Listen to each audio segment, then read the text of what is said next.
Welcome back to 50 States, 50 plates. where each week we explore America one plate at a time. We choose a different state each week and then we make a famous regional dish from that state in the comfort of our own kitchen. So we get to travel America, eat all the food without ever leaving home. Last week we had Minnesota and we made the Juicy Lucy burger and it was phenomenal. And if you send in pictures from Minnesota, stay tuned to the end of this episode because we'll be sharing those pictures then.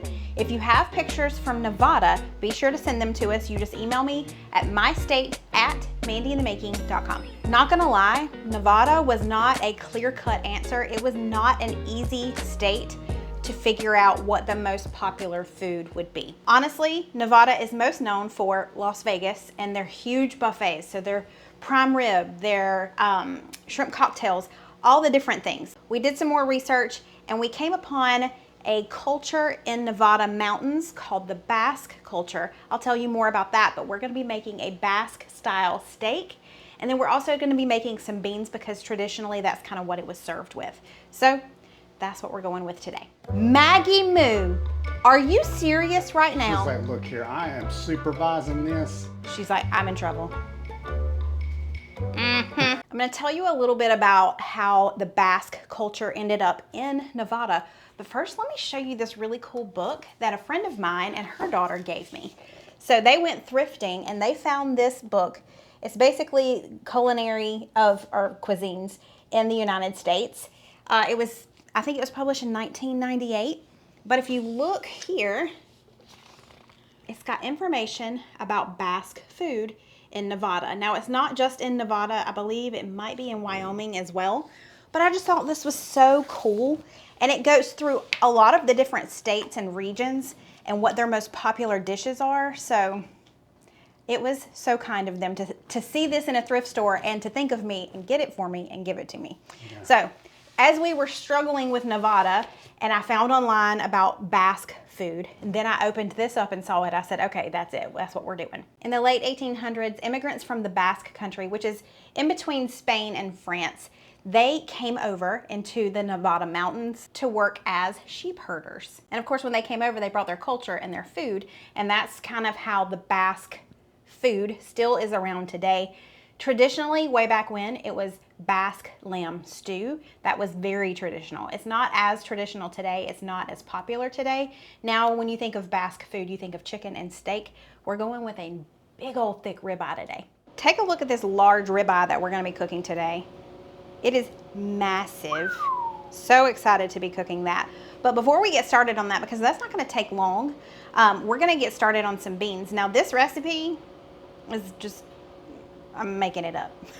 All right. But basically, when Stephen was doing his research on the steak, he said it's traditionally can be served with fries or with beans. And I said, you know what, let's just do beans. And we'll just kind of do it however we want.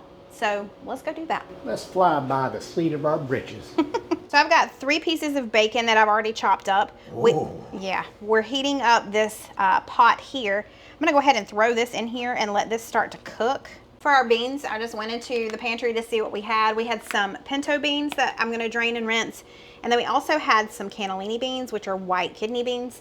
So I'm gonna drain and rinse both of these, and this is gonna be our 2 beans to go in our dish. Our bacon is good and crispy, so what we're gonna do is remove it to a paper towel lined bowl. I'm gonna leave some of the oil behind because we're gonna be using that here in just a second, or some of the grease behind, to cook some onion in. There we go, that's plenty. And I chopped up half of a medium onion. Let's add that to our bacon grease.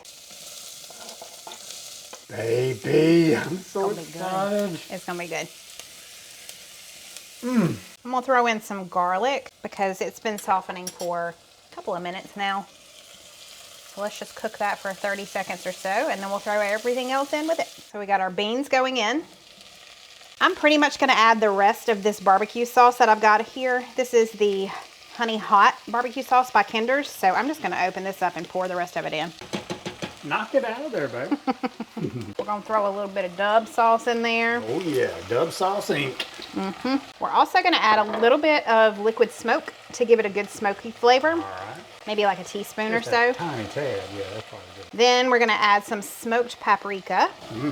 Maybe a teaspoon-ish. All right. We love some smoky beans. Oh yeah. Okay. Then It's up to you whether you want to add a sweetener in there too. Let me throw my cooked bacon back in there too. Oh, look at that. A couple pieces stayed behind. That's so sad. But I'm going to add just a little bit of sweetness with some brown sugar too. Just a touch. Let's stir all of that around.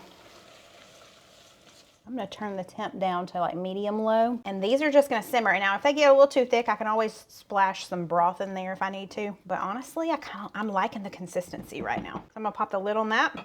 And this is just going to hang out while Steven does the magic over here with our steak. I don't know about no magic now. It's going to be magical, I feel it.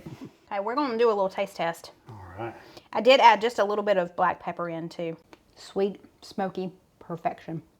Oh, that's good. Is it good? Mm-hmm. All right. I'm looking forward to that. Those are delicious. Did you know that Nevada is the top producer of gold in the U.S.? There's gold in them hills. There is. And it is the 5th largest producer globally. So it's a really big thing in Nevada. I think of Gold Rush, California, but Nevada is where it's at. All right. We're doing pan-seared ribeye. Big old thick ribeye. Big old thick, ginormous ribeye. Look at that. Thing. That's about 1.5 inches. It's a big one. That's a big one. That's going to be delicious. Yeah, it is. Tools of the trade. Okay. Got to have a cast iron skillet. Correct. We're going to cheat a little bit tonight. Okay. Raise your hand in the comments if you've ever tried to pan sear a steak inside and you're left with an enormous mess afterward. Hi, that's us. The oil goes everywhere. And then it smells like that forever. Right. Yes. So we're going to cheat. We are going to use a pan, but we're going to take the cast iron pan out, or the cast iron skillet, out to the Blackstone, and we're going to put it on top of the Blackstone surface, and we're going to do all the cooking there so that we avoid the mess in the kitchen. Thank you, sir. You don't have to do that. If you love to cook inside and you don't care about the mess, go for it. But you will need a pan. We will need some oil. We're using extra virgin olive oil. This happens to be garlic infused olive oil. Yep. From our friends at Palmetto Olive Oil Company. Then we need some butter. We're going to bake the steak towards the end of its cooking. Baste it, yeah. Baste it, yeah. I'm sorry. What did I say? You said bake. It's okay. It's all good. We're going to baste it. What you got butter, there, sir? And then we've got a wad of thyme that we plucked from the garden. Yep. We're just going to lay that into the pan. Love it. We go to baste the steak with the butter. Okay. And then the most important ingredient for basting, other than the butter and the herbs, is going to be these garlic cloves. So according to what we found out on Basque culture, they tend to use a lot of garlic in their dishes. Right. So that's why we're using all of this garlic. But what we're going to do, we're not going to chop the garlic. All we're going to do is mash it. Mash it. We're going to mash it. Be careful when you're doing that with a knife so you don't chop your hand off. I love doing this. This is fun.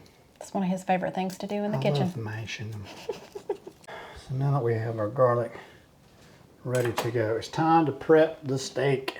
The seasonings are super duper simple. Okay. Got to have some coarse salt. You don't have to have coarse salt, but you got to have it. Use coarse salt. Yeah. It'll help crust up a little better. Sure. When we go to sear it. So we're going to put a good bit of the coarse salt on the steak. We need some pepper, black pepper. All right, so pepper on one side, salt and pepper on one side. And then we're going to go on with Italian seasoning. Kind of gives it more of that earthy flavors in there. Okay. Okay, we're just going to pat it in, just pushing it into the steak. And I do want to tell y'all, this steak has been out for about an hour now, almost an hour. Yeah, it's been out for a while, resting. Yeah, you don't want it to be cold, that's for sure. And hand wash number 1. Maybe one of the reasons why everyone just talks about Las Vegas when they think of Nevada is because Nevada has about 80 to 85% of its land is owned by the federal government, which is the largest in any state in the U.S. Push her in. And then I'm just going to kind of get some on the sides there a little bit. Okay. There we go. Boom. There it is. That was pretty easy. It was easy. Thank All you, right, sir. Now all we need to do is take everything outside and turn the Blackstone on and get it going. Turn our Blackstone on. Oh, I have made fire. All right, cast iron skillet. Right there. Boom. Oh, you know what we need to get then? What? A pot holder for when you take it off. Yeah, I'm going to have something from pans. Let me go get that. I don't want to be like, oh. Right, that's not a good day. It is so dark out here today. We've got all the lights on up here. Our meteorologist said it was going to rain all day today. It has not rained, not one drop all day. But it's been cloudy. But it feels like it's nighttime out here, but it's not. I just had an epiphany. What was that? Duh. We could just take this pan, slide it over here, Okay. and actually start the searing process on this other side over here. And then when we're ready for basting, we can transfer the steak to the pan where we can baste it. Ta-da! Somebody right now in the comments is going, Stephen, I was screaming at you to do that. So I've adjusted the sides. I've turned this side all the way to low, and then I've adjusted this to make sure that we're about medium high-ish on the temp on this side. So we're going to go with a little bit of the oil. Man, I can smell that garlic coming out of that oil right now. I know, I already smell it. Here comes the steak. Boom. Beautiful. Yes. And then what we're going to do is we're going to let this cook. We want to get some really good color on on both sides of the steak. Okay. So we want to let it hang out for a minute and a half, and then we'll kind of raise it up a little bit and check it to see what the color looks like. And then we can flip it. And then we'll flip it when it's ready to go. Okay, sounds good. One of my favorite pieces of history that I came across when I was doing research for Nevada is that every year in Virginia City, Nevada, they have camel and ostrich races. And I went to a website, and I'll try and remember to link that website below, where it's like Virginia City's website and they talk about it, but they've got video of it and it is very entertaining. I was laughing. But how it came about, back in 1959, there was a San Francisco newspaper and the Virginia City newspaper. For some reason, they were battling about something. And someone from Virginia City jokingly wrote an article about camel races in Virginia City. Well, the Chronicle over at San Francisco didn't know that that was not a real thing. So guess what? They printed it. So the next year, Virginia City borrowed some camels from San Francisco Zoo and held the first camel races, and it's just never stopped. Okay, it's been about a minute and a half. I'll take it.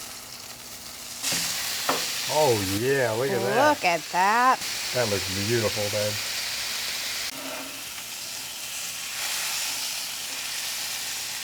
I am in my element right now. Y'all. He is so happy. It smells so good out here. All right. Into the pan we go. We're going to throw our butter in. Throw the garlic in. Butter melt with that garlic in there like that. Yum. A wad of thyme. This is what I'm talking about. My mouth is watering. We'll just kind of tilt the pan a little bit. Start basting that butter on there. Push that down in there. Do we need more butter? Yeah, we need a little bit more butter. Okay, let me grab it. Okay, so I added a little more butter in there, and it's starting to melt. You can already smell that garlic. Yeah, you can. And that thyme in there cooking in that butter. I'm just going to baste the steak. Medium rare, medium, somewhere in there. Okay, which is 135, 140? Like yeah, 135, 140. Okay. We'll take it off here shortly. Okay, awesome. All right, coming out of the pan. Let it rest right there. But look here. We cannot let this go to waste. Oh. A little bit on top of there. I like the way you think. Look at that. Honey. You done it. That looks incredible. Our trivia question for today: Nevada is mostly known for its desert, but back in 1931, a huge project was started. And that project used enough concrete to pave a 2-lane highway from San Francisco all the way to New York. It's a lot of concrete that it used. What was that project and what is it known as today? Telling you what, this is like a cowboy dinner tonight. Yeah, that looks great, sweetheart. Oh my gosh. My mouth is pouring water. Oh, this is gonna be so good. So some of these pieces are a little more rare. Yeah, I'll take those. I'll give those to you. Yes, ma'am. Oh, yeah. The smells are just unreal. You've got that barbecue smell, the sweet and the smoky, and then you've got all that garlic smell. I am so ready for this right now. We're so hungry. Look at What? this. Look, you just barely, almost just pull it apart. That is awesome. Super tender. Mmm. Wow. You're just melting into your seat. Oh, it just started pouring rain. I just want to enjoy every bite of that. The garlic and the thyme flavor. The garlic flavor is insanely powerful. I mean, Good. Really good garlic flavor in there. Perfectly salted too. Salty, garlicky, with that thyme flavor, those earthy flavors in Yeah. there. Well, wait, you got to try your Oh, yeah. beans. All right, let's get some of these beans here. Baby, Thanks. They're good, ain't they? that is phenomenal. Yeah. Man, that's delicious. Sweet and smoky. Uh-huh. That bacon flavor Yeah, man. and that liquid smoke. Mm-hmm. Sweet. It's the perfect blend of sweet I know. and smoky. I'm going to tell you what, them beans might be the star of the show. I mean, the steak is phenomenal. Good. But you like my beans. Those are good. Thanks, babe. I'm telling you what, you're a bean expert. I tell you what. You are. The answer to our trivia question, all of that concrete that was used to build the Hoover Dam. It is on the border between Arizona and Nevada, so half in Nevada, half in Arizona. But it holds back the largest reservoir in the United States, Lake Mead, and it stands over 725 feet tall. All right, moment of truth right here, folks. Oh, Is it good? buttery, garlicky. Yes. Wow. Great texture. When you have such a thick steak with all that. And I'm so glad that it was thick on one side and a little bit thinner on the other, because Yeah. we could go a little more medium I rare know. for you, That's actually nice. a little more medium for me. It's perfect. Yeah, them beans with that is amazing. Smoky, sweet. I mean, those beans, you talk about some flavor. That particular barbecue sauce, the honey hot Kinders, that's good. You know what would be really good to kind of cut through some of that savory? A little bit of that chow chow. Oh yeah, you could put chow chow on this. Chow chow. Come here.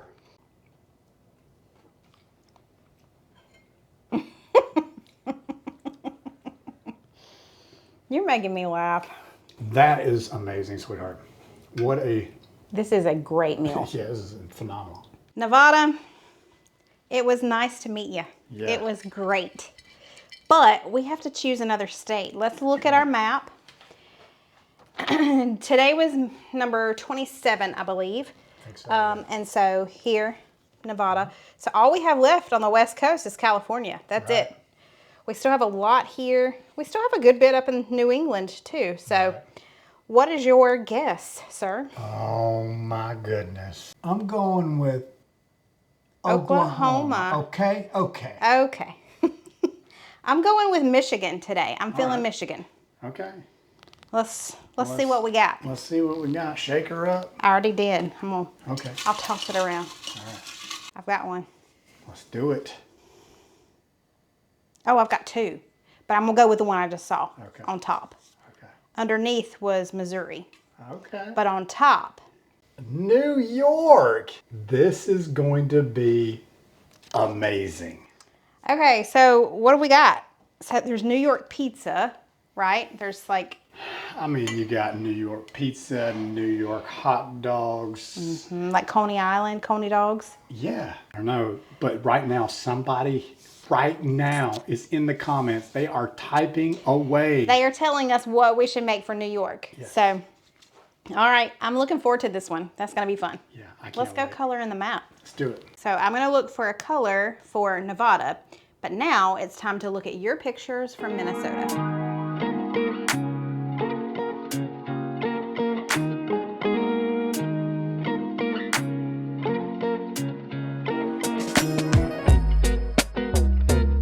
So I chose blue just because we don't have any blue over here. So here we go. Oh, she said, I want color.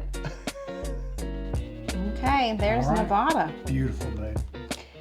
Now, all the way back across the country, all the way back up to New York. New York. If you enjoyed this week's episode, don't forget to give me a thumbs up, hit the hype button. If you aren't already, hit the subscribe button, comment below, and we will see you next week for New York.